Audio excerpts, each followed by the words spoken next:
हाँ जी, रिकॉर्डिंग पे लगाया। Hallelujah, hallelujah, hallelujah. तो आप इस चीज के लिए कम परेशान हुई कि मेरे लिए तो उन्होंने दुआ करी नहीं। मैंने तो सुबह कहा था उनसे और बाद में कहा था, और कब कहा था आपने? मैंने तो 2 दिन पहले ही कहा था इनसे, है ना? मित्रों, मैं चाहता हूं कि यीशु कहे कि मुझे तुझे आज छूना जरूरी है, मुझे आज तुझे चंगा करना जरूरी है, मुझे तो इस आदमी को आज स्पर्श करना ही करना है ना? यीशु ने कहा मुझे उस गांव से होके, सुखार प्रदेश से, जहां वो स्त्री कुएं पे जल भर रही होगी, वहां से होके जाना जरूरी है आज। Hallelujah, hallelujah. कई बार परमेश्वर चाहता है कि आप उसके वचनों को सुने। अभी तुझे मेरे वचन को सुनना जरूरी है। अभी तेरे वचन तेरे हृदय में बसना जरूरी है। अभी तुझे फेथ के एक और ऊपर रेल में जाना, एरिया में जाना जरूरी है। अभी तेरा स्तर और तेरी समझ के और ऊंचे स्तर पर मैं तुझे ले जाऊंगा। एक दिन यीशु ने मेरे घर में, जब हम लोग, मैं 21 साल का था, तो यीशु ने एक दिन तय किया मुझे आज इसकी बहन को चंगा करना जरूरी है। और 1 साल से हम लोग दुआ कर रहे थे। 1 साल से वो यीशु को बताने वाली महिला हमारे घर आ रही थी। लेकिन उस दिन यीशु ने कहा आज इसकी बहन को चंगा करना जरूरी है, अवश्य है। सो जो जरूरी है वो परमेश्वर आपके लिए करेगा। लेकिन वचन को सुनना बहुतों के लिए अभी जरूरी है। सुनने से विश्वास उत्पन्न होता है। बहुत से लोग मुझे प्रेयर रिक्वेस्ट, किसी ने जमीन के लिए भी भेजी है। मुझे याद है आपने भेजा, मुझे याद है कि आप मुझसे कह रहे हैं प्रार्थना करो। लेकिन मुझे यह भी मालूम है कि आज इसके फेवर में डिसीजन आना जरूरी है। अगर प्रभु कहेगा तो हो जाएगा। प्रभु को लगना चाहिए कि आज जरूरी है। उसको मालूम था आज मुझे जक्कई के घर में जाना जरूरी है कि अब इसका जो दिल है वो इतना हलीम हो गया है, इतना टूट गया है, इतना टूट गया है, ये इसका दिल खुल गया मेरे लिए।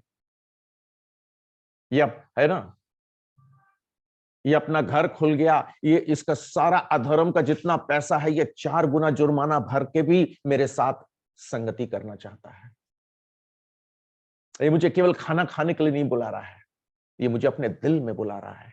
ये अपने जीवन का नियंत्रण देना चाहता। बाद में आप पढ़ते हैं कि मत्ती में कि बहुत से चुंगी लेने वाले, उसके जैसे खराब लोग, पापी और खराब लोगों को उसने अपने घर मीटिंग में बुलाया, जहां यीशु को बुलाया कि मेरे घर में मीटिंग लीजिए, मेरा घर आपका घर होगा, खाने पीने का खर्चा हम उठाएंगे, क्योंकि वो अब मुझे मालूम है कि मैं यीशु का, इसलिए यीशु का काम मेरा काम है। इसलिए उसने अपने घर पे, उसने घर खोला, पैसा खोला, सब खोल दिया। जब यीशु किसी को छुएंगे, जब आपका दिल तैयार होगा, इसलिए यीशु ने कहा आज मुझे उसके घर में जाना जरूरी है। और उस दिन यीशु ने कहा आज इस घर में नजात आई है। जब यीशु आया तो उसने कहा आज इस घर में जैसे मैं आया हूं, उसने हर घर के बारे में नहीं बोला जहां जहां यीशु गया, लेकिन उस दिन उसने बोला उसके घर के लिए, उसने कहा आज इस घर में उद्धार आया है, इनका छुटकारा भी हुआ है। जब यीशु आए आपके घर में, कई बार यीशु आते हैं छुटकारा नहीं होता है। मैं जानता हूं कई एक मीटिंग्स में लोगों ने कहा आपके, मैंने यीशु को देखा आपके बगल में, देखा होगा, वो सही है यीशु थे, लेकिन फिर भी लोगों का डिलीवरेंस नहीं हुआ। बाइबल में पाते हैं 6 अध्याय मरकुस में, यीशु अपने गांव आया, अपने घर के चर्च में आया, अपने गांव वाले चर्च आराधनालय में आया, लेकिन वह कोई आश्चर्य कर्म नहीं किया उसने। उसका एक समय होता है, इसलिए वो 4 दिन लाजर के मरने के बाद भी ठहर गया। उसे मालूम था मरियम को तकलीफ हो रही है, मार्था को तकलीफ हो रही है, वो रो रही 4 दिन से। उसे मालूम था सब क्या हो रहा है। उसे मालूम था लोग उसके हंसी उड़ा रहे होंगे कि बड़े यीशु के दोस्त बनते थे, मर गया आए नहीं, बड़े उसका सेवा सत्कार कर रहे थे, क्या मिला इन लोगों को, जवान भाई मर गया। लेकिन यीशु को मालूम था कि मैं 4 दिन के बाद मुझको जाना जरूरी है। एक दिन यीशु को लगा 4 दिन के बाद अब मुझे उसके घर में जाना, अब लाजर को जीवित करना जरूरी है। हालेलुया। परमेश्वर का परफेक्ट टाइम है, परमेश्वर का सिद्ध समय है आपके जीवन को उठाने का, आपके जीवन में काम करने का, है ना? आज भी जब आप बैठे हुए हैं, आप चाहते हैं पवित्र आत्मा आपको छुए। यीशु का आत्मा भविष्यवाणी का आत्मा है। यीशु का आत्मा, प्रकाशित वाक्य में लिखा है कि यीशु का आत्मा भविष्यवाणी का आत्मा है। क्या करने जा रहा परमेश्वर? सुपर नेचुरली वो यीशु का आत्मा, यीशु का आत्मा इस समय काम करता है जब हम यीशु के वचनों को सुनते हैं, है ना। ये पवित्र आत्मा का युग है। पवित्र आत्मा आपको यीशु जैसे बना करके, फिर जैसे यीशु के साथ आत्मा का अभिषेक था, वैसे आत्मा का अभिषेक आज परमेश्वर की इच्छा है उसके हर दास दासी पर, उसके हर जन के ऊपर हो, है ना। इसलिए याद रखिए, पवित्र आत्मा अलौकिक है। जो चीजें ऊपर होती हैं उसको बाइबल में चिड़ियों के रूप में दर्शाया गया है। यीशु पवित्र आत्मा कबूतर की मानिंद उतरा। कबूतर भी एक पक्षी है, लेकिन कुछ शुद्ध पक्षी होते हैं, कुछ अशुद्ध पक्षी होते हैं। इजरायलियों को यह बताया गया था। आत्मिक दुनिया में भी कुछ तो पवित्र आत्मा भी उतरता है, पवित्र आत्मा का अभिषेक होता है, और दुष्ट आत्माएं भी। चिड़ियों ने, जो आदमी बंद था जेल में, उसको राजा ने बुलाया। उसने सपने में देखा था कि मेरे सिर पे जो रखा है फलों की टोकरी, उसको चिड़ियां खा गईं। यूसुफ ने कहा तेरा सर कलम कर दिया जाएगा। दुष्ट आत्माएं ले गई, तेरा सिर गया काम से तू। इब्राहिम ने उन अशुद्ध चिड़ियों को, मांसाहारी चिड़ियों को, कार्कास बोलते हैं, वो चिड़िया जो गिद्ध पिद्ध होते हैं, उनको उड़ा दिया, क्योंकि उसने जो कुर्बानी दी थी वो चाहता था केवल केवल केवल केवल परमेश्वर आए, फायर उसके बीच से गुजरे। बाद में पढ़िएगा जो मैं बोल रहा हूं, है ना, जेनेसिस में पढ़िएगा 17 में, बाद में उत्पत्ति की पुस्तक 17 में, बाद में। तब उसने देखा, क्योंकि उसने उन मांसाहारी पक्षियों को उड़ा दिया, भगा दिया, भागो यहां से, है ना। इसमें परमेश्वर का जीवन है। उसने जो बलिदान चढ़ाया था, मित्रों, आप भी जहां बैठे हो, आपके घर में, याद रखना, आप चाहते हो कि मेरे घर पे आशीष आए। जो आशीष देने वाला परमेश्वर है वो यीशु है। आज यीशु जो मेरे द्वारा बोल रहा है, वो प्रभु आपसे बोल रहा है। यीशु ने कहा जो तुम्हारी बातें ग्रहण करेगा वो मेरी बातें ग्रहण करेगा, जो मेरी करेगा वो मेरे भेजने वाले माने परमेश्वर की बातें ग्रहण करेगा। इसके मतलब तुम जब जाओगे, तुम जब बोलोगे, तो तुम्हारे द्वारा परमेश्वर बोल रहा है। और यही बात आज भी परमेश्वर आपसे चाहता है कि आप मेरी बातों को ऐसे ले मानो परमेश्वर की बातें हैं, है ना। ये परमेश्वर चाहता है, क्योंकि मैं अपनी कोई फिलॉसफी, अपनी कोई बातें आपको नहीं समझा रहा हूं। मैं वो बोल रहा हूं जो परमेश्वर चाहता है कि हर एक आदमी सुने और एक आदमी जाने। यीशु ने कहा मत्ती 25 में, मत्ती 24 के 28 में, कि जहां गिद्ध है वहां लाश भी, जहां लाश है वहां गिद्ध भी आएंगे। ठीक है। जहां कैरकस है, कैरसस है, लोथे हैं, द वल्चर, वहां पे वल्चर्स आएंगे। लिविंग, जहां जिंदा लोग रहते हैं, उनके बीच में वल्चर्स नहीं आएंगे। आएंगे तो फिर चले जाएंगे, क्योंकि वो ऊपर से देख रहे होते हैं, ऊपर गिद्ध उड़ते रहते हैं, वहां से निगाहें उनकी नीचे रहती है। बहुत कोई चलता फिरता आदमी देखेगा तो कभी नहीं उतरेंगे वो, लेकिन एक डेड कहीं पड़ा होगा, मरा आदमी पड़ा होगा, तो उतर जाएंगे वो लोग। आज भी दुष्ट आत्माएं भी मूव करती हैं, दुष्ट आत्माएं भी देखती हैं ऊपर से। ठीक है, सेकंड हेवन से, ऊपर जो आकाश होता है वहां से देखती हैं, इधर उधर से देखती हैं, और अट्रैक्ट होती हैं, डेड बॉडी पे अट्रैक्ट होती हैं। मृतक जीवनों के ऊपर, जिनके अंदर ईश्वरीय जीवन नहीं होता है, उनके ऊपर अट्रैक्ट होती हैं। मेरी कलीसिया के एक जन के रिश्तेदारी में किसी ने आत्महत्या कर लिया। प्रभु को नहीं जानता तो जो व्यक्ति उसने किया, है ना, लेकिन एकदम अनएक्सपेक्टेडली, किसी को आशा नहीं थी कि ऐसा हो जाएगा, और वो चाय की पत्ती लाया, सब सामान लाया, और उसके बाद जाकर के दूसरे कमरे में उसने लटक गया जाकर। मित्रों, स्पिरिट्स देख रही होती हैं और घुस जाती है लोगों में, डिस्ट्रॉय करना चाहती हैं लोगों को, है ना। आप जहां भी बैठे हो, आपके अंदर ईश्वरीय जीवन पे है। जब वर्शिप होती है तो एकदम करो वर्शिप, है ना। एक ही चीज से दुष्ट आत्माएं डरती हैं। मैंने कहा गिद्ध ऊपर उड़ता हुआ एक ही चीज से, एक चीज से वो इंटरेस्टेड नहीं होता है। ये तो आदमी हिलता डुलता है यार, जिंदा है, इसके ऊपर कहां से उतर जाएंगे, पकड़ लेगा टांग हमारी, हम ही को गला दबा देगा ये तो, है ना। जिसके अंदर ईश्वर का जीवन है, यीशु मसीह परमेश्वर का जीवन लेकर आए थे, वो जीवन उसके पुत्र में है, यीशु मसीह में है। जिसके पास यीशु है उसके पास ईश्वरीय जीवन है, गॉडली लाइफ है। उसके अंदर होली स्पिरिट आते हैं, पवित्र आत्मा आते हैं, उसके द्वारा पवित्र आत्मा या परमेश्वर बोलते हैं। मित्रों, इसी चीज से शैतान, दुष्ट आत्माएं घबराती हैं। इसलिए परमेश्वर की आत्मा से भरते जाओ। Be filled with the Holi spirit, Bible कहती है, be filled with the Holi spirit, है ना। जितना ज्यादा आपके अंदर लाइफ रहेगी, अगर एकदम कोई मरते मरते आदमी होगा तो हो सकता है गिद्ध उतर जाए, सोचा अब तो मर जाएगा तो खा लेंगे उसको। लेकिन अगर कोई आदमी एकदम स्पोर्ट्समैन है, उछल कूद मचा रहा है, तो आएगा नहीं, वो तो समझ जाएगा ये तो पकड़ लेगा मेरी गर्दन। इसलिए मित्रों, परमेश्वर का जीवन जो है, बहुत सी चीजों को आप छोड़ दें चिंता करना। मेरे लिए प्रेयर नहीं हुई, मेरी प्रॉब्लम है, ये है, ऐसा है, वैसा, उसने ये कहा, वो कहा। आप फोकस करिए यीशु पर। इस समय जब आप आराधना कर रहे हो, आप फोकस करिए अपने जीवन पर, बाइबल के वचनों पर। आप बाइबल पढ़ना शुरू करो। आप परमेश्वर की यीशु के ऊपर वचन को पढ़ पढ़ के वचन पे फोकस करो, यीशु मसीह के ऊपर फोकस करो, है ना। आपका दिल जो है यीशु के ऊपर फोकस करे।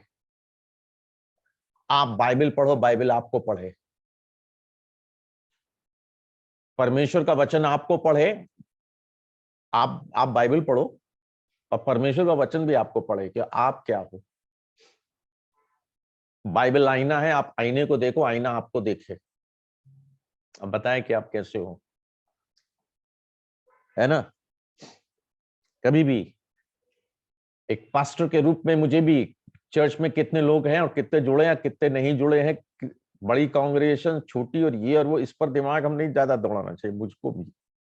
लेकिन एक चीज है, यीशु अपने चेलों को अंत तक प्यार करता रहा। आप मिनिस्ट्री छोड़ देंगे अगर लोगों की नेगेटिव बातों को, और ये बातें उसने ये कहा, वो तो ऐसा है, और इतने दिन से आ रहा, तो फिर ऐसे कैसे, और वैसे ऐसे, नहीं होगा। लेकिन एक सेवक के रूप में यीशु अपने चेलों से अंत तक प्यार करता रहा। यहूदा को किस करना बहुत मुश्किल था, लेकिन उसने करा किस। यहूदा को चूमना बहुत मुश्किल काम था। एक ऐसे व्यक्ति को जो आपकी जान का प्यासा है, वो आप ही को फंसा रहा है, और ऊपरी पाखंडी लोगों को लव करना बहुत मुश्किल होता है। लेकिन यीशु ने यूदास से प्यार किया, है ना। आप कैसे हैं, नहीं अंकल, आप मेरे बारे में क्या कुछ भी सोच रहे हो आपके बारे में, but I will love you till end. That's God's heart, that the heart of Jesus. ये यीशु का दिल है। वो अंत तक यीशु अपने लोगों को प्यार करता रहा। मोसेस अंत तक, इन्होंने कहा था कि हम पत्थर से मारेंगे, इन्होंने तो मेरे पर पत्थर उठाया था। ये तो कह रहे थे कि तुमको छोड़ के भाग जाएंगे पीछे, हाँ कहा था, लेकिन हे परमेश्वर, यदि इनका नाम जीवन की पुस्तक से काटा तो मेरा काट दो। मित्रों, ये जो है यीशु का हार्ट है। इसलिए यीशु ने कभी मिनिस्ट्री खत्म नहीं किया। बहुत से लोगों ने छोड़ दिया, यार लोग ऐसे हैं, हम छोड़ दिया, अब इनके चक्कर ही में नहीं पड़ते किसी के, अपना खाते हैं, कमाते हैं, खुश रहते हैं। हमें खुश तो क्या रहोगे। तुम यीशु की आत्मा में होकर यीशु की सेवा कर रहे होते तो अभी भी कर रहे होते, अभी भी कर रहे होते, लोग कैसे भी हो, है ना। मित्रों, मैंने कहा कि ऐसे हार्ट के साथ परमेश्वर की सेवा करनी है। जो भी काम परमेश्वर ने आपको सौंपा है वैसा करना है। ठीक है, जो प्रभु की सेवा करता है वो अंत तक करता है, जो अंत तक धीरज धरे रहेगा उसी का उद्धार होगा। प्राण देने तक विश्वासी रहे तब मैं तुझे जीवन का मुकुट दूंगा, है ना। मित्रों, आइए हम रूत की पुस्तक पे चलें। रूत की पुस्तक का 4था अध्याय, रूत की पुस्तक का 4था अध्याय, है ना। पहले पद में लिखा है बोआज। कौन था बोआज? रूत का होने वाला पति था, जिससे इसकी शादी हुई। फिर मित्रों, आज हम आपको बताते हैं कि कैसे कलीसिया का जो पति है यीशु मसीह, कैसे बोआज छुड़ाने वाला बना। जो कुछ रूत को गरीबी के, श्रापों के, उससे छुड़ाने वाला, उसकी जमीन को छुड़ाने वाला, उसके भाग को छुड़ाने वाला, है ना। यीशु मसीह आपका छुड़ाने वाला है। यीशु मसीह आपका बोआज है, मेरा बोआज है ना। वो आपको इतना प्रेम करता है, इसलिए नहीं कि आप बहुत खूबसूरत हैं। एक मजदूरनी क्या खूबसूरत होगी, जो धूप में, गरीबी में, कंगाली में, जिससे खाना नहीं मिला अच्छे से, और वो बीन रही हो। लेकिन यीशु बोआज किस चीज से आकर्षित हुआ? आज भी यीशु किस चीज से आपसे अट्रैक्ट होता है? ना आपकी शक्ल से, ना आपकी और किसी चीज से। किस चीज से अट्रैक्ट होता है वो देखिएगा। अट्रैक्टिव बनिए, आकर्षक बनिए, कैसे सुंदर बने। जिस सुंदरता ने बोआज जैसे आदमी को, स्पिरिचुअल मैन को अट्रैक्ट किया, है ना। मित्रों, मैंने बताया कि बोआज ने रूत की पुस्तक में जो है कि वो मालिक था, लेकिन वो उससे इतना प्रभावित हुआ। 2:9 में लिखा है उसने अपने खाने में से उसको खिलाया, है ना। लिखा है कि जो है उस पानी में से जाकर पीना चाहे तो मेरे लोगों के पानी में से पी। और जगह लिखा था कि उसने रोटी भी उसको कहा कि इसमें से तुम ले सकती हो, है ना। मित्रों, स्वामी प्यार में दास बन गया। परमेश्वर ने, यीशु ने दास का रूप धारण किया, नौकर का रूप धारण किया। इस गुलाम के साथ शादी करूंगा, इस गुलाम के पास जाऊंगा। मैं इतना बड़ा आदमी, मैं ऐसे कैसे सोच नहीं सकता। लेकिन उसने सोचा, किस चीज से वो आकर्षित था? ठीक है, मैंने पिछले दिनों में बताया कि उसने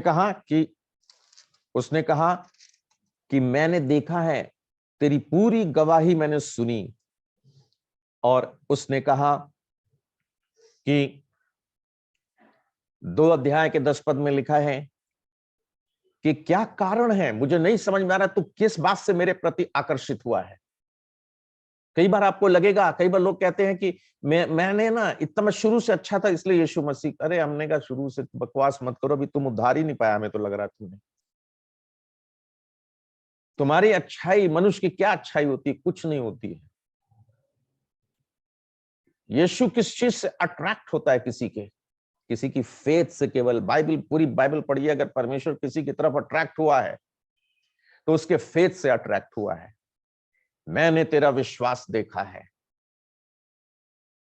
उसने देखा, उसने कहा कि 11 पद में लिखा, जो कुछ तूने पति की मृत्यु के बाद अपनी सास से किया। क्या सास में कोई आकर्षण था? एक ही आकर्षण, ये परमेश्वर के लोग हैं, ये यहूदी हैं, ये परमेश्वर की, ये सच्चे ईश्वर को मानने वाली है मेरी सास। मैं सच्चे ईश्वर से प्यार करती तो मैं इसके लोगों से कैसे? वो कहने लगी ये तो मेरे दुश्मन हैं, इनकी तो बाइबल में लिखा है कि मोआबी को अंदर ना आने देना, मैं इससे कैसे प्रेम कर सकता हूं? उसने कहा नहीं, ये ट्रू गॉड की है, मैं इससे सच्चे ईश्वर से प्यार करती हूं।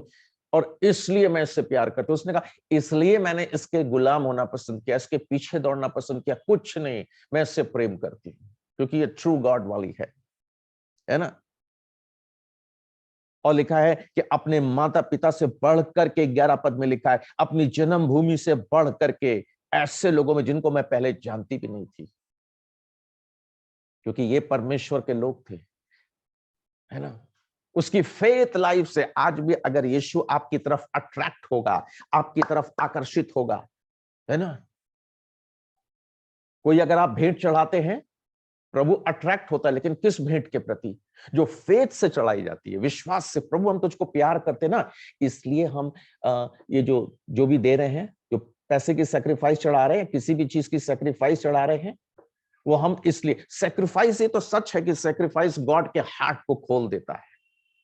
इस लेडी के पास पैसा नहीं था, रूथ के पास पैसा नहीं था, ये तो खुद ही बीन बीन के खा रही थी, लेकिन इसके पास जो था, इसके पास अपनी लाइफ थी, इसके पास जीवन के वर्ष थे, इसके पास अपने बॉडी की एनर्जी थी, इसके पास दम था, सास से ज्यादा दम था। जो कुछ उसने था, उसने उडेल दिया सास के लिए, क्योंकि सास के साथ क्या जुड़ा हुआ था? सास के साथ ट्रू गॉड जुड़ा हुआ था।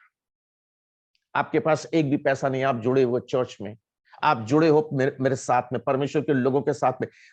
पोर आउट योरसेल्फ, अपने आप को उडेलो। ये उड़ेलना आपका जो है, आपके लिए ये फेथ जो आपका है ना, जिस फेथ से आप अपने को उड़ेल रहे हो, वो गॉड के हार्ट को आपकी तरफ मूव करा देगा। परमेश्वर आपकी तरफ अट्रैक्ट होगा। रूथ ने कहा, रूथ ने सोचा मेरे पास क्या है ना, मैं अपना फ्यूचर उड़ेल रही हूं, इसके साथ मेरी शादी हो और इसके साथ जाने में मेरी कभी शादी हो पाए चाहे ना हो पाए, लेकिन मेरे साथ मैं ट्रू गॉड को फॉलो करूंगी, मैं सच्चे परमेश्वर को, इसका परमेश्वर वाकई में परमेश्वर है। तो उसने कहा मैं ये उड़ेल रही हूं, मैं इसकी नौकरानी बन करके, है ना। हो सकता है आप चर्च में झाड़ू लगाने लगो, आप अपने को उड़ेलने के लिए, कि आपको परमेश्वर को लगे कि आप प्रभु को इतना प्यार कर, क्या कर दूं पास्टर जी, आप बताइए काम। उन्होंने कहा झाड़ू लगाना लगा दोगे? हाँ लगाएंगे। आप बताइए कब करना है। आपका ये जो उड़ेला जाना है, अपने आप को उड़ेलना,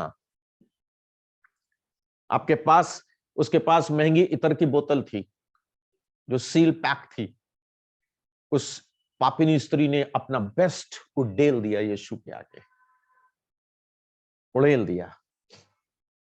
जो भी किसी के पास है, अगर वो उड़ेलना जानता है, थोड़ा सा आटा है कुप्पी में, थोड़ा सा तेल है, मैं उड़ेल दूंगी, मैं उड़ेल दूंगी इस परमेश्वर के जन के पैरों पर। प्रभु आएगा ना, तो यीशु मसीह अपने किसी व्यक्ति में होके आएगा आपके पास। जहां तुम जाओगे, देखो मैं तुम में होके जाऊंगा। परमेश्वर, मैंने कहा कि जो भी तेरे पास है उड़ेल दो, उसने कहा मैं उड़ेलूंगी। सैक्रिफाइस बंधनों को तोड़ देता है बाइबल में। सुलेमान के पास, सुलेमान बहुत अमीर था, उसने अनगिनत बलिदान चढ़ाए, काउंटलेस सैक्रिफाइसेस चढ़ाई, और इस चीज ने गॉड के हार्ट को खोल दिया। उसने कहा इसको फेथ है कि ये बलिदान चढ़ाने से जो है वो स्वर खुल जाता है। तब परमेश्वर ने कहा कि मैंने तेरी प्रार्थना कबूल कर ली है। इस जगह पे जो तू कह रहा था ना, इस जगह पे जो भी प्रार्थना करी जाए वो ग्रहण करी जाए, करूंगा मैं आ गया, मैं करूंगा, हमेशा के लिए करूंगा।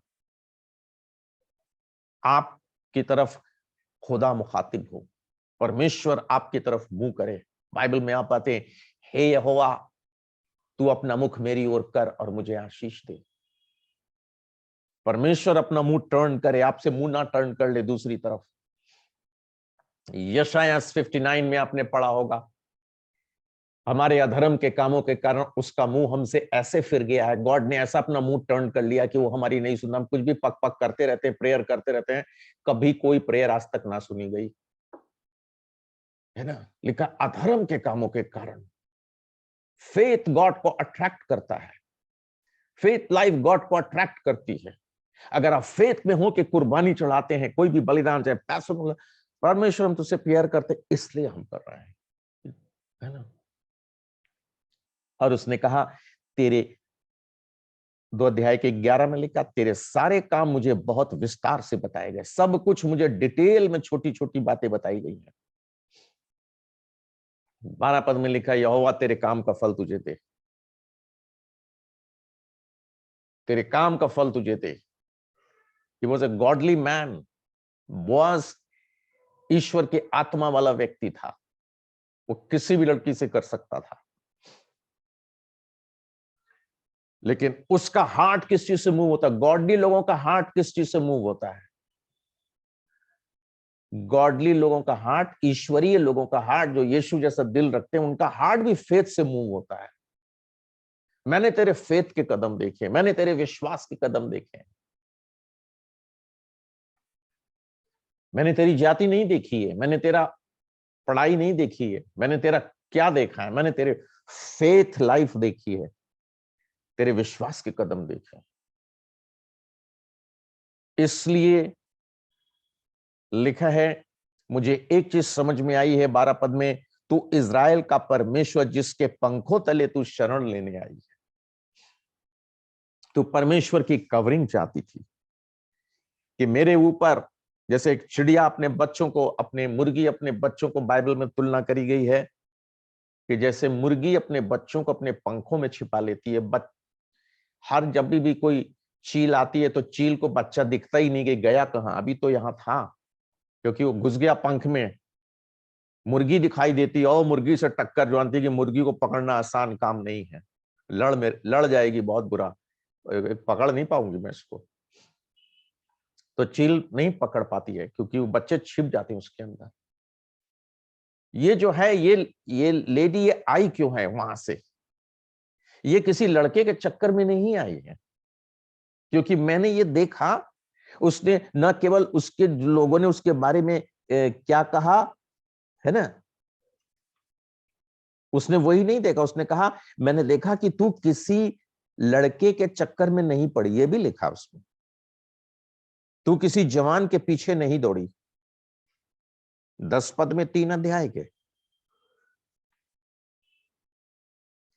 है ना, कि तू किसी धनी या कंगाल के पीछे भी नहीं लड़ी कि ये मेरे जैसा गरीब है तो दौड़ जाऊं उसके पीछे, ये मेरे जैसा, ये मुझसे काफी अमीर है, ये मेरी प्रॉब्लम हल कर देगा, मुझे अमीर बना देगा, तो मैं इसके पीछे भी नहीं दौड़ी। तू किसी जवान के पीछे नहीं दौड़ी। तो मुझे पता चला कि तू वाकई तू गॉड की कवरिंग के लिए आई है, परमेश्वर के पंखों तले छाया करने, उसकी कवरिंग में आने के लिए। मैं खुदा की मर्जी के अनुसार चलना चाहती हूँ, मैं सच्चे परमेश्वर की अधीनता में चलना चाहती हूँ, मैं चाहती हूँ कि मैं उसके छाते के नीचे रहूं, उसके पार्ट ऑफ द, उसके बॉडी का हिस्सा बन के रहूं।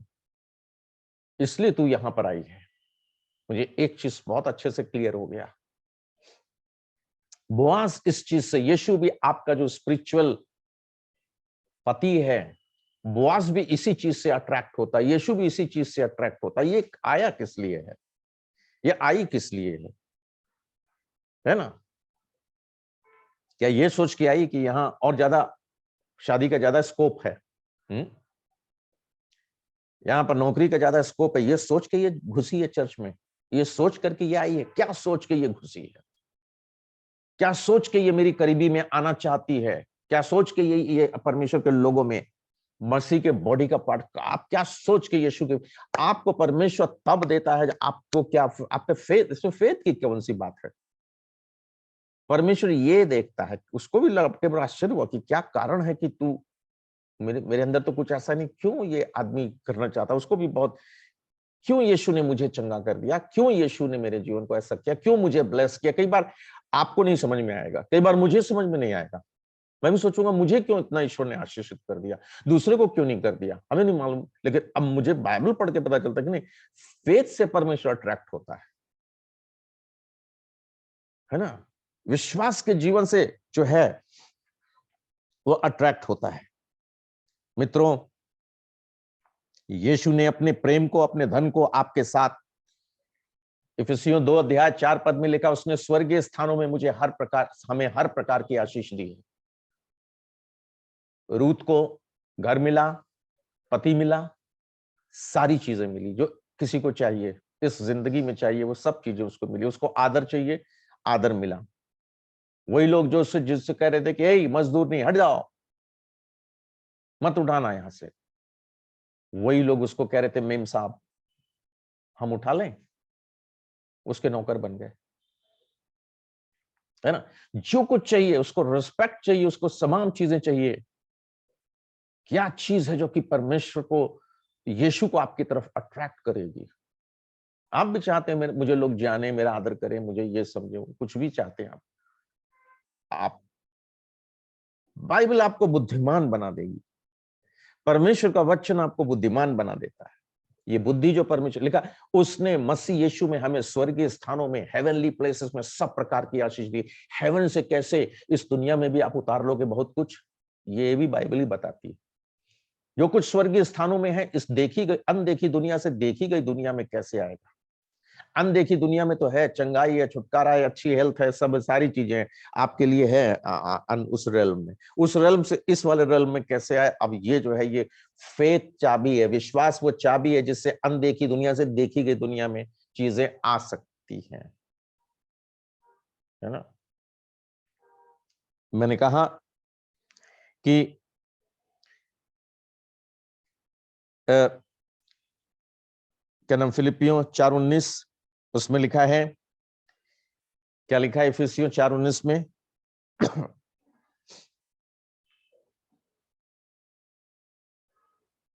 पढ़ दीजिए, किसको मिल गया? वहां लिखा हिज रिचेस इन ग्लोरी। यीशु मसीह मेरी सारी आवश्यकताओं को, जरूरतों को पूरा करेगा, लेकिन क्या लिखा है? जो महिमा सहित मसीह यीशु में है। My God shall supply all my needs according to his riches in glory. उसकी जो दौलत जो ग्लोरी में है, उसकी शान महिमा की उस आत्मिक दुनिया में है, उसके द्वारा वो मेरी इस दुनिया की सारी नीड्स को फुलफिल करेगा। ये प्रॉमिसेस है। रूथ की सारी आवश्यकताएं हैं, है ना। हमने बताया, आपने पढ़ा होगा रोमन्स में 11, हम लोग उस गीत को गाते हैं, आहा परमेश्वर का धन और बुद्धि और ज्ञान क्या ही गंभीर है, क्या रिच है ना। आहा परमेश्वर का धन और ज्ञान और बुद्धि क्या ही गंभीर है, उसके विचार कैसे अथाह और उसके मार्ग कैसे अगम, आदमी जान नहीं सकता। कैसे वो लाएगा ब्लेसिंग, कैसे वो मुझे उस जगह पहुंचाएगा, उसके मार्ग समझ नहीं पाते आप। कैसे ये चीज होगी तो हमको नहीं मालूम, लेकिन हो जाती तब अरे यार, तो अच्छा ये परमेश्वर का मूव था, बहुत देर में समझ में आया, है ना। आप जो कभी फॉरेनर्स थे, विदेशी थे, मोआबी थी, वो विदेशी थी, है ना। लेकिन इफिसियों के में 2 अध्याय में लिखा है कि हम भी कभी आज्ञा ना मानने वाले थे। परमेश्वर ने जिन चीजों को गलत पाप बोला है, वो मोआबी वो काम कर रहे थे, उस चीज को सही करे थे। हमारे पूर्वजों ने ऐसे शुरू हुए हम लोग, बहुत सी गंदी ट्रेडिशंस थे ना। तो मैंने कहा हम भी कभी आज्ञा ना मानने वाले थे, क्रोध की संतान थे, जिनके ऊपर ईश्वर का एंगर है, क्रोध है, जजमेंट है, दंड मुकर्रर है। हम लोग भी उन्हीं के औलादे थे, उन्हीं के वंश है, जिनके ऊपर श्राप लगा हुआ है। हम फॉरेनर्स थे, परमेश्वर के लिए विदेशी थे, परमेश्वर के देश के नहीं थे, स्वर्गीय नहीं थे, है ना। लेकिन इफिसियों के 2 में लिखा है, उसने मसीह यीशु में उसके साथ उठाया, यीशु मसीह के साथ उठाया। बोआस के साथ क्या नाम है इसका, रूथ का उठना है। रूथ उठेगी, बोआस के साथ ही उसका स्टैंडर्ड उठेगा। उसने बोआस को नीचे ले गया स्तर पर कि बोआस उसको उठाए, बोआस उसको उठाए। और लिखा बाइबल में, उसको स्वर्गीय स्थानों में बैठाया। किसको? आपको, हमको, है ना। हम तो परमेश्वर की, वहां लिखा 2 अध्याय में जो आप पढ़ रहे हैं इफिसियों के, वहां लिखा है हम तो इजराइल की प्रजा के पद से अलग किए हुए थे और किसी भी प्रतिज्ञा के वारिस नहीं थे कि हम कहें बाइबल में ये लिखा तो मेरे साथ हो जाओ। किसी प्रतिज्ञा के वारिस नहीं थे। हम तो आशाहीन थे, कुछ इनके कोई होप नहीं है कि कुछ अच्छा होगा उनके साथ। और जगत में ईश्वर रहित थे, गॉडलेस लोग थे, हम लोग तो किसी भी चीज को गॉड समझ, हम गॉड को जानते ही नहीं थे। लेकिन अब हम विदेशी और मुसाफिर नहीं रहे, अब हम लोग फॉरेनर्स नहीं रहे, हम लोग एलियंस नहीं हैं गॉड के लिए, परंतु पवित्र लोगों के संगी वारिस हैं। हम लोग अब्राहम की संतान हैं, हम लोग एलिया और एलीशा के साथ वाले लोग हैं, हम लोग यीशु के चेलों के साथ वाले लोग हैं, जो उनके साथ हम जुड़ के आराधना करते हैं। हम पवित्र लोगों के संगी, स्वदेशी, जिस देश में वो उसी देश के हम लोग भी, और परमेश्वर के घराने के, फैमिली ऑफ गॉड के हो गए। यीशु परमेश्वर का बेटा, हम लोग भी परमेश्वर के बेटे हैं, वो हमारा भाई है ना। हम तो परमेश्वर के घराने के हो गए। ये जो विदेशी थी, ये मुसाफिर थी, ये परमेश्वर के घर, इज़राइल की के संतान नहीं थी, बैरी थी, लेकिन ये परमेश्वर के फैमिली की हो गई, है ना। 7 पद में लिखा 2 अध्याय की कि वो अपनी कृपा से जो मसीह यीशु में हम पर है, आने वाले समयों में अपने अनुग्रह का असीम धन दिखाए। उसकी अमीरी, उसके टेबल के खाने, उसके तमाम अच्छी चीजें धीरे धीरे जब इसकी शादी हो गई, उससे जुड़ गई, तो बाद में इसको पता चलेगा, अरे ये तो खुद इतना अमीर है ना। मित्रों,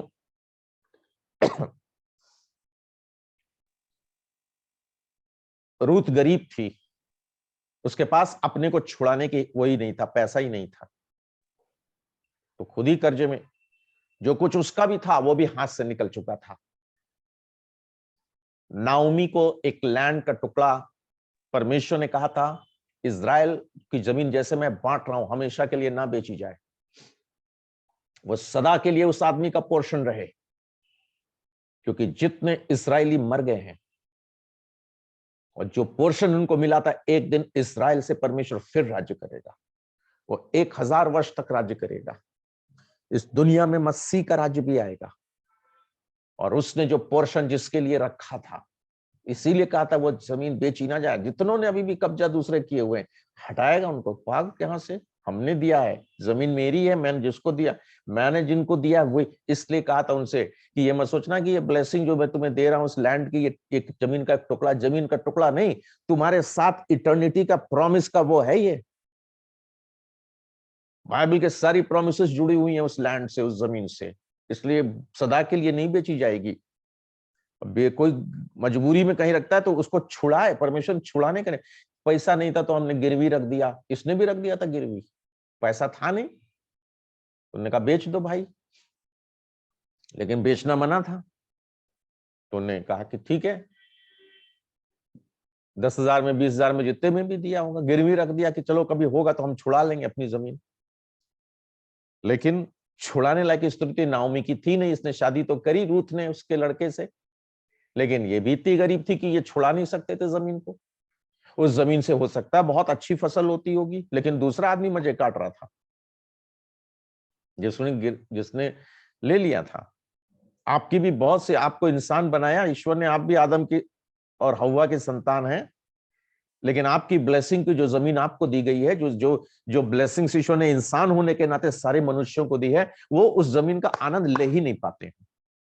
मजा कोई और ले रहा है, शैतान ले रहा है, शैतानी लोग ले रहे हैं।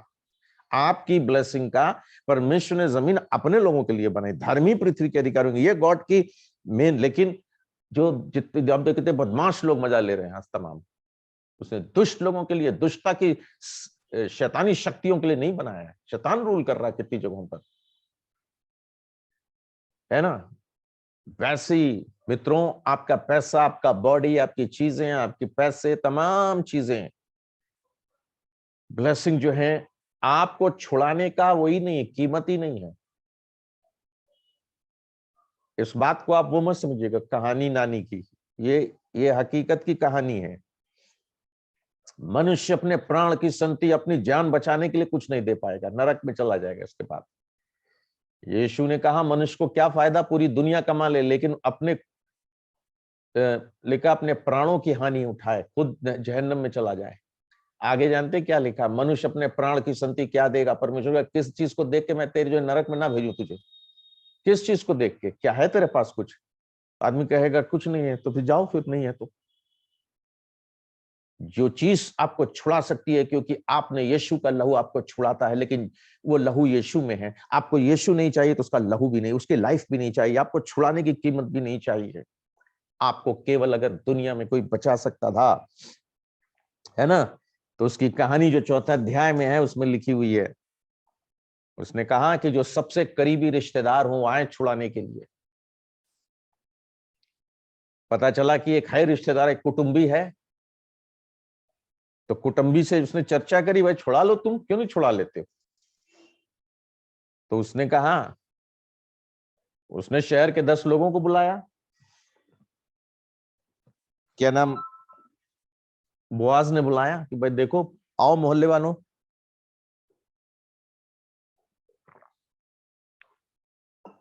इनको छुड़ाओ, इनकी जमीन, ये भी खाए पिए अपनी जमीन से। तो उसने कहा देखो भाई, हम जो है हम इस सब चक्कर में नहीं पड़ते। इनकी जमीन छुड़ाना माने इनको इनकी रिस्पॉन्सिबिलिटी भी लेना होगा। मैं इसका अगर जमीन का मालिक बनूंगा तो जमीन से जो जुड़ी हुई नाओमी है, उसके अलावा ये जमीन जो है उसके लड़के की थी और लड़के की बीवी ये है, इससे लेना माने कि इसकी बीवी से शादी करना, रूथ से शादी करना। और मैं अपना अपना क्यों पोर्शन खराब करूंगा? ये इस खराब औरत से, इस गरीब सी औरत से, गई गुजरी औरत से, इसके मैं अपना हिस्सा अपनी खानदान खराब करूंगा क्या इससे शादी करके? है ना? 6 पद में क्या लिखा है? 6 पद में लिखा है, मैं इसको छुड़ा नहीं सकता, ऐसा ना हो कि मेरा निज भाग बिगड़ जाए, मेरा खानदान बिगड़ जाए भाई, इसलिए मेरे छुड़ाने का अधिकार तू ले। किस तू तू तू तू छुड़ा, मैं तो नहीं छुड़ाने से रहा, मैं इसके चक्कर में नहीं पड़ूंगा। मित्रों, कोई ऐसा नहीं है आपके खानदान में, आपके वंश में, रिश्तेदारों में आपको बड़ा प्यार करने वाले लोग, वैसे तो सब इसी की जात के थे, नाओमी की जात के। नाओमी पे वैसे तो रिश्तेदारी सब थी, लेकिन नाओमी के हिस्से, नाओमी की प्रॉब्लम, नाओमी के साथ क्या क्या, जो नाओमी के साथ रूथ जुड़ी है, रूथ के साथ फिर अब इनके साथ बदनामी जुड़ी है। भाई उसने कहा मैं ये सब नहीं कर पाऊंगा, मैं नहीं छुड़ा। उसने कहा, है ना, देखिए याद रखिए, बोअज छुड़ाना चाहता था, लेकिन बोअज लीगल तरीके से छुड़ाता है, कानूनी तरीके से। परमेश्वर तो छुड़ाना चाहता है आपको, लेकिन ऐसी नहीं कि ईश्वर हवा में कह दिया जाओ माफ हो गए तेरे गुनाह। उसने अपने पुत्र को भेजा, उसने क्रूस पर प्रायश्चित चुकाया, प्राइस देकर आप छुड़ाएगा, फ्री में नहीं छुड़ाएगा है। ईश्वर हर काम विधि के अनुसार करता, उसने विधियां बनाई हैं, वो जस्ट है, जज है, वो खुद चलता है कानूनन। इसलिए जो है उसने कहा कि मैं तरीका बता रहा हूं। उसके पहले की कहानी मैंने बताया था कल, मैंने उस दिन पिछले संडे को थोड़ा मजाक में नहीं सीरियसली बोला। मैंने कहा कि देखो कैसे अच्छा पति पाए, रुत को कैसे अच्छा पति मिला, है ना। तो मैं किसी दिन जब टीचिंग लूंगा तब बताऊंगा, ठीक है। वो जो है कैसे उसने बोअज ने उससे विवाह किया था, है ना। उस लड़की की मेहनत से बड़ा प्रभावित था वो, उसके फेथ लाइफ से प्रभावित था।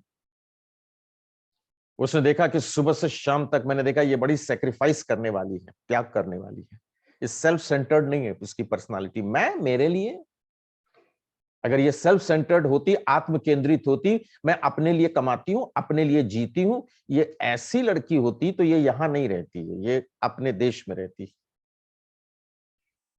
ये डिफरेंट है ना।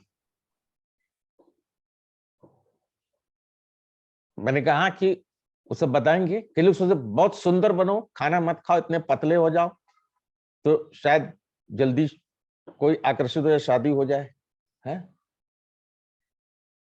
याकूब ने कहा, इसहाक ने कहा जा जाके जरा मेरे लड़के के लिए बहू खोज ला। वो गया शाम, और उसने दुआ क्या करी, उसने कहा कि जो कहे कि मैं खुद भी तुझको भी पानी पिलाऊंगी और तेरे ऊंटों को भी पिलाऊंगी। अरे भैया, उस जमाने में रस्सी से खींचने के लिए ना हाथ पैर मजबूत होने चाहिए, है ना। और उसमें से खींच खींच के 15 कुओं ऊंटों को पानी पिलाना, पूरा घड़ा भर ड्रम भर पानी पिए ऊंट, है ना। तो वो दुबली पतली लड़की का काम तो बस का था नहीं। लेकिन जो लड़की आई वो गॉड चोजन थी, घर में भी काम करती होगी, तो उसने कहा कि मैं आपको भी पिलाऊंगी। तो उसने रस्सी डाली और खींची उसने, है ना, और उसने पिया, एलियाजर ने, अब्राहम के नौकर ने। और उसने कहा आपके ऊंट को भी मैं पिलाऊंगी। वो तो 4 ड्रम पीता है भाई, कोई बात नहीं, मैं पिलाऊंगी। उसने पूछा, तब पूछा तू किसकी लड़की है भाई, है ना। मित्रों, परिश्रमी व्यक्तियों को परमेश्वर भी पसंद करता है ना। ठीक है, ये मत सोचिएगा हम चर्च में कंपटीशन कराने बाल्टी लेकर आए किसी दिन। हम सोच रहे हैं कि ले चलें और देखें कौन कितने बाल्टी पानी कुएं से खींच लेता है, हाथ पैर किसके में दम है किसके। ठीक है, हाथ पैर में दम नहीं, हम किसी से कम नहीं, ऐसा जो है ऐसा वाला नहीं होना चाहिए, है ना। तो अच्छा खाइए, हेल्दी रहिए, आपको आपके परिश्रम की परमेश्वर को भी आवश्यकता है। खैर वो किसी दिन और बताएंगे हम आपको। यहां पर मैं बताया कि ये जो है 4थे अध्याय में जो है अमीर जायदाद होते हुए भी वो गरीब थी लड़की। रूत की सास, रूत का पति, रूत के पति के पास प्रॉपर्टी तो थी, लेकिन रूत खुद में बड़ी गरीब थी, क्योंकि तभी बीन बीन के खा रही थी, है ना। मैंने कहा कि यीशु मसीह जो है अपने भाग का अगर वो सोचता, अपने बारे में सोचता, तो वो स्वर्ग में रहता। वो सोचता कि मैं इसके साथ, मेरी तो कुछ डिग्रेड होगा, मैं अपने स्तर से गिरूंगा, मैं अपने खानदान को उठाने के लिए मैं इससे शादी नहीं, लेकिन इसके फेथ को देख करके, बाकी परमेश्वर के हाथों में, इसलिए उसने कहा मैं इससे शादी करूंगा, है ना। कभी बाद में बताएंगे, उसकी सास ने बताया कि देखो हमारे यहाँ रिवाज है कि जब किसी को तुम जाना, और कैसे उसने बताया कि उसके पैर के पास, उसके सर पे मत सवार होना, उसके पैर के पास बैठना, पैर के पास लेटना, और उसकी कवरिंग मांगना अपने ऊपर। और उसने अपनी कवरिंग उसको दी। उसने कहा, समझ गया कि वो मेरी कवरिंग चाहती है, मेरे छाते के नीचे मेरी चादर इसके ऊपर आ जाए, है ना। इसलिए उसने पैर की, मतलब बड़ी नम्रता से कुछ लोग अप्रोच करते हैं। किसी की शादी तय हुई लखनऊ में, तो बता देना चाहिए। खैर,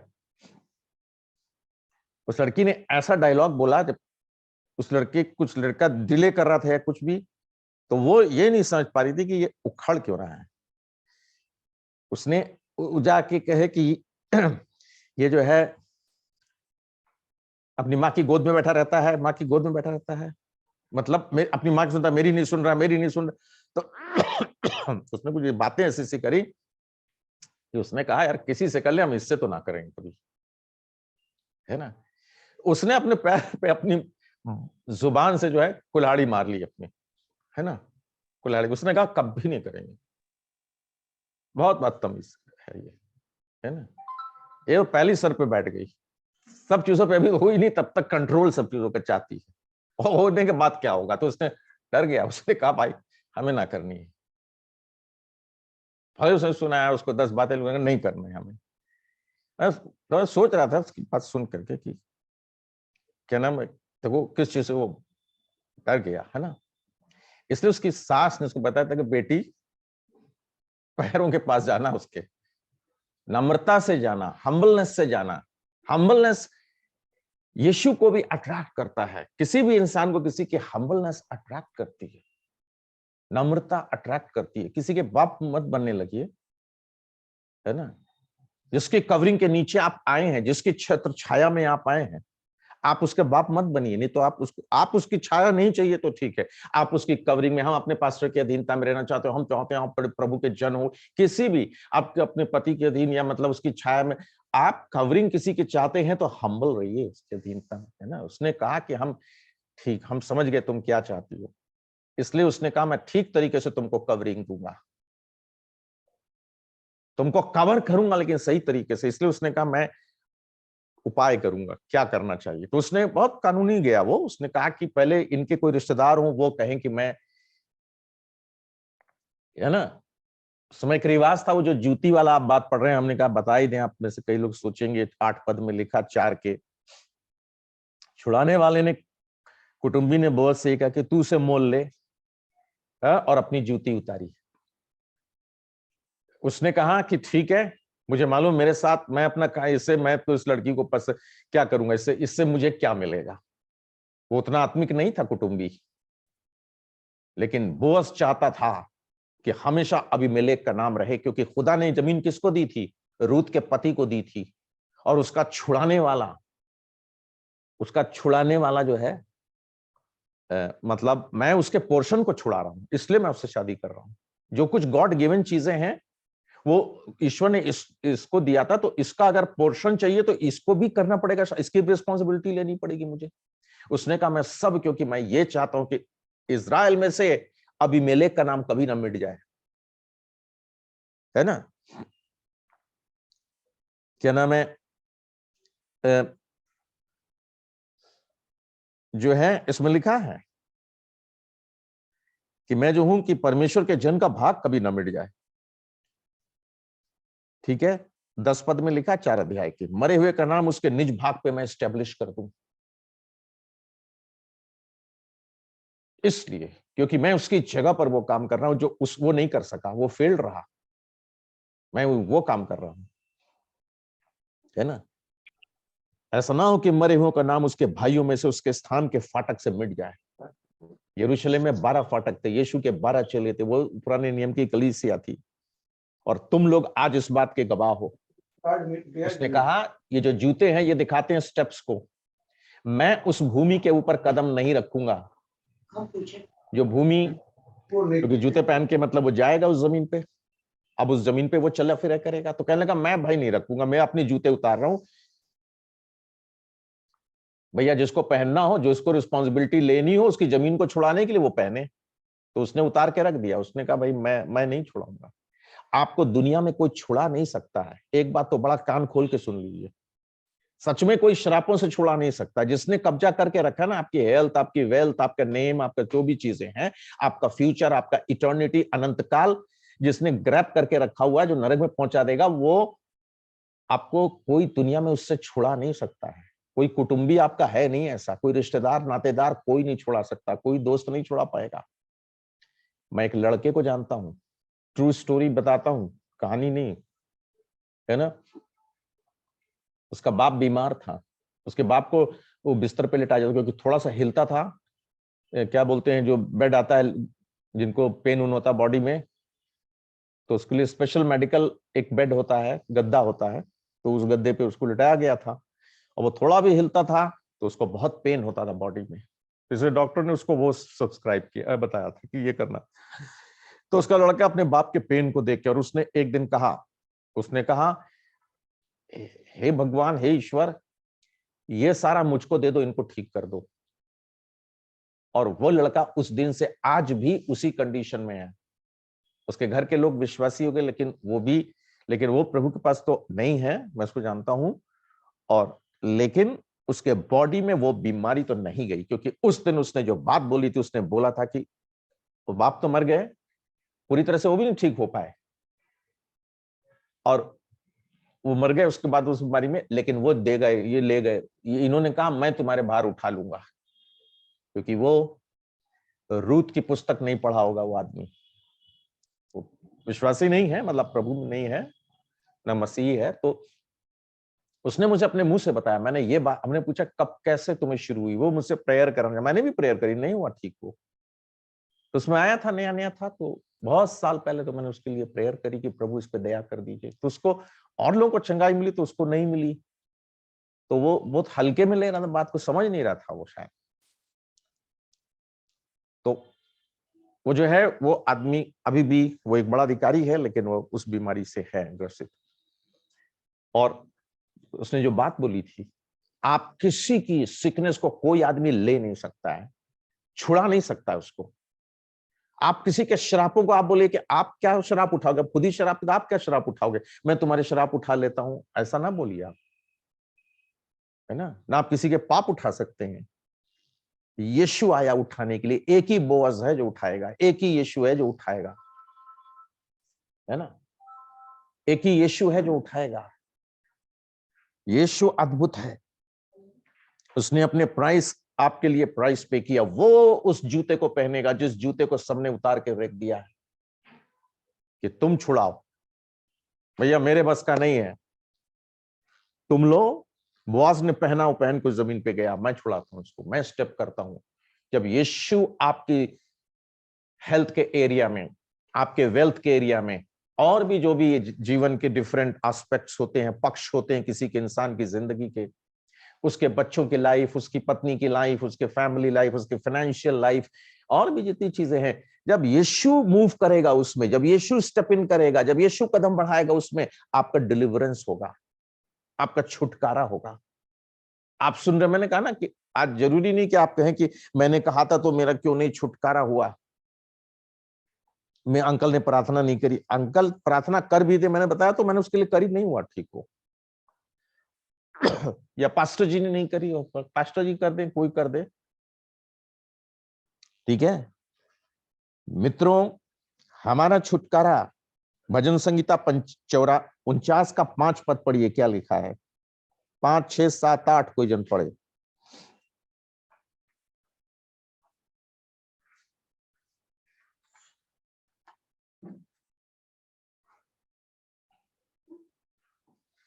भजन संगीता 49 का, साम 49 का 5 वर्स में क्या लिखा है। विपत्ति के दिनों में जब मैं अड़ंगा मारने वालों की बुराइयों से घिरी, तब मैं क्यों डरूं? जो अपनी संपत्ति पर भरोसा रखते और अपने धन की बहुतायत पर फूलते हैं, उनमें से कोई अपने भाई को किसी भांति छुड़ा नहीं सकता है, और ना परमेश्वर को उसके बदले प्रायश्चित में कुछ दे सकता है। प्रायश्चित में आदमी बहुत गरीब है, ये समझिए, हर इंसान अपने में बहुत गरीब है कि वो प्रायश्चित स्वरूप कुछ नहीं दे सकता है कि इनको छोड़ दो। प्रायश्चित मतलब इनका पाप मैं ले रहा हूं, या इनको छोड़ दो, हमको दे दो, कि ये पैसा लो या ये चीज ले लो। आप गर्दन काट के अपनी दे दें फिर भी ना कोई छूटने वाला, कोई सोचेंगे वो ठीक हो जाए, मैं बीमार हो जाऊं, ऐसा ऐसा नहीं हो सकता है। आप भी मरोगे, वो भी मरेगा, है ना।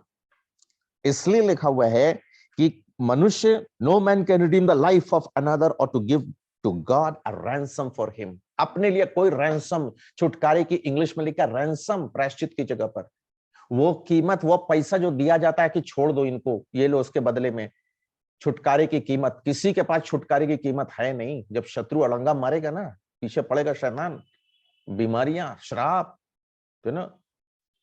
लेकिन मित्रों, ये पद आपके लिए है, अपने लिए, ये समझ लीजिए, आपके दिल में बैठ जाए, है ना।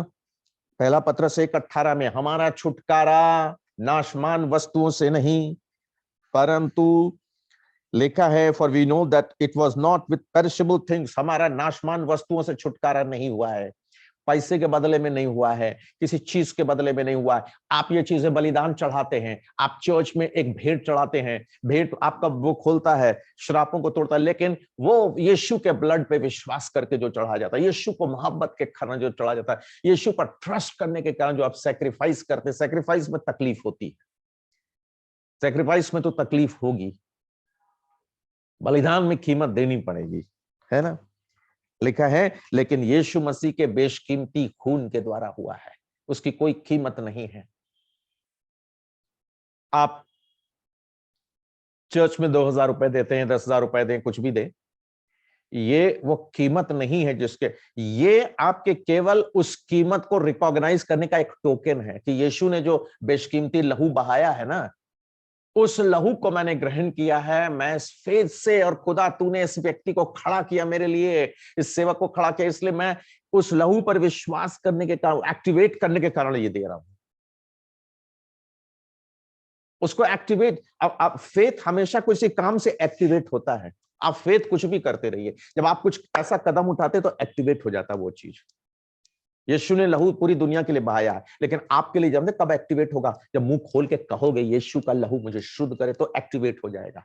कोई भी ब्लेसिंग भी एक्टिवेट करने का कोई ना कोई एक्ट करना पड़ता, तब एक्टिवेट होता है। आप कोई कदम उठाओगे, है ना। जैसे इस स्त्री ने कदम उठाया, रूत ने, तो एक्टिवेट हो गया ब्लड, कवरिंग उसके ऊपर आने लगी, गॉड प्लान करने लगा। एक बात याद रखिएगा, गॉड का प्लान, गॉड की नीड, आपकी नीड गॉड की नीड में पूरी होती है। आपकी जरूरत परमेश्वर की जरूरत में पूरी होती है। खुदा जानता था मुझे एक दिन दाऊद को लाना है मैदान में। दाऊद जैसा मेरे मन के मुताबिक ये सब जितने हैं न्यायियों की पुस्तक में, ये सब ऐसे निकम्मे टाइप हैं, और मुझे चाहिए, मुझे एक गॉडली फैमिली चाहिए, फेथ फिल्ड लाइफ चाहिए, विश्वास का भला, ताकि मेरे मन के मुताबिक आदमी दुनिया में आए। उसको एक एंसेस्ट्री चाहिए थी, एक लाइन चाहिए थी। इसलिए उसने कहा कि ये इस लेडी को मैं जोड़ ले रहा हूं, इसके अंदर वो चीज है, रूथ के अंदर, इसलिए तू मेरे उस लाइन में जोड़ जिसके द्वारा यीशु मसीह आएगा। आ जाती, मेरी ये जरूरत है इस समय। मुझे एक न्यायों की पुस्तक जैसे लीडर बने बैठे ऐसा नहीं चाहिए मुझे। मेरी गॉड की नीड थी कि वो लोगों को बचाए, उद्धारकर्ता को भेजे, इसलिए मुझे एक गॉडली आदमी चाहिए, गॉडली लाइन चाहिए, और इस लाइन में ये औरत फिट बैठती है, इसके पास है वो, इसलिए उसने जोड़ा। प्रेयर करने वाले लोग चाहिए। रूथ की पुस्तक के बाद में शुरू करूंगा, क्या नाम है, पहला शमूएल की पुस्तक, वो भी एक स्त्री से शुरू होती है। उस स्त्री का नाम हन्ना था। हन्ना प्रेयर करने वाली है। हन्ना की नीड एक बच्चा है। गॉड की नीड क्या है? प्रॉफिट ऑफ गॉड चाहिए इस समय। कंट्री को प्रॉफिट ऑफ गॉड चाहिए। इजराइल को गॉड कह रहा है कि मैं एक अनॉइंटेड आदमी मुझे चाहिए। कैसा आदमी? हमें शमूएल मतलब प्रॉफिट चाहिए। प्रॉफिट कहां से मिलेगा? प्रॉफिट हमेशा कहां से मिलेगा? प्रॉफिटिक औरत से मिलेगा। प्रेयर करने वाले लोग, ऐसे लोग पैदा करते हैं, है ना। आज कलीसिया को, चर्च को क्या चाहिए? आज चर्च को केवल संख्या नहीं चाहिए, चर्च को चाहिए एनॉइंटेड आदमी, एनॉइंटेड लोग, एनॉइंटेड बच्चे। एनॉइंटेड चर्च एनॉइंटेड बिलीवर्स पैदा करेगा, है ना। गॉड की क्या नीड है? हमारे लोग बड़े गरीब हैं, कोई हमारे चर्च को पैसा दे दे। हमारे लोग बड़े फकीर हैं, कोई हमको कहां से मिले, कहां से मिले। पागल मत बनिए। आपकी नीड आप देखिए, गॉड की क्या नीड है ना। गॉड की क्या नीड है इस समय, खुदा क्या चाहता है, उसकी क्या आवश्यकता है, वो आवश्यकता आप पूरी कर रहे हो, आपको जोड़ देगा। आपका चर्च चाहे आप हो कहीं भी, आपको उसको मालूम है आपकी नीड वो, लेकिन नीड नहीं, पहले गॉड्स नीड पूरी करो। आइए सिर झुकाएं, हम लोग परमेश्वर से मांगेंगे। हालेलुया। ही बाला शिकारा बना शिंदरा बाला। Hallelujah, hallelujah, hallelujah, Hallelujah. Glory, glory, glory, glory, glory be thy name. Hallelujah. Shibara